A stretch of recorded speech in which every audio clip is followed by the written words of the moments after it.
So the next thing we'll talk about is something really cool, but I wish I could show it to you. However, I can't because of how these lenses are. So this is a set of augmented reality glasses.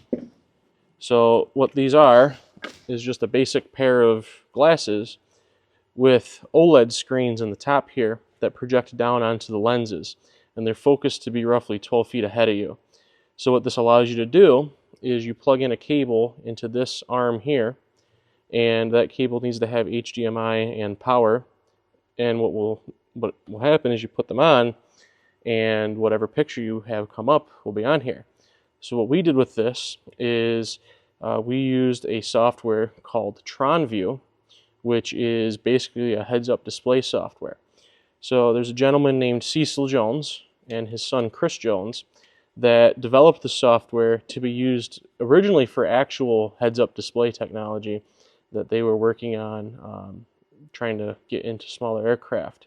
What the software does is it takes inputs from most EFA systems, G3X, Dynon, MGL. Also, if you have one of those level bombs where it's that underwing thing that goes over Wi-Fi, you could use that too. And it presents a HUD picture to you, in this case in the glasses, or also, like I said, they actually had a device that mounted to the glare shield.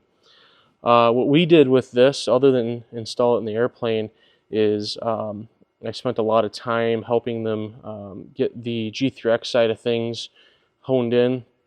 So we obviously have systems to test with, and so we were able to develop that side of things, which just happened to coincide with our development on the in-flight entertainment system. So we've got that in this aircraft now, so when we're flying along, we have the capability of having these glasses on, and no matter where we're looking, inside, outside the airplane, we have an idea of the pitch and roll, the airspeed, the altitude. We also have on there CDI needles that we hooked up to our GTN.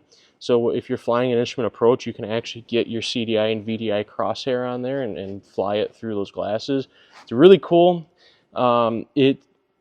I think probably is going to take a lot to get used to for most people, having that information in front of you all the time and trying to focus in and out of it as you're looking at different things. But it's definitely a really cool project that I think is going to mature nicely as time goes on.